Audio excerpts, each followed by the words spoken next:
servume në frutari tona, edhe kuptohet si çdo herë mund nis me hurme, po mos me tepru me sasit madhe.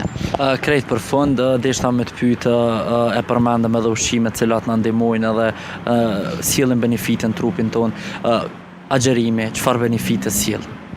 Agjerimi është pastrem edhe shpirtëror edhe rigjenerimi i trupit. Gjatë agjerimit bëhet një proces që normal kushte normale është dash mu bo në trupin ton edhe në çdo ditë tjetër, po gjatë agjerimit bëhet procesi i pastrimit një farë forme, i detoksifikimit të trupit, edhe në këtë rast trupi rigjenerohet. Do të thënë një trup i shëndosh, përfitojmë një trup më të shëndosh, një mendje më të shëndosh, një mirëqenie shumë më të mirë.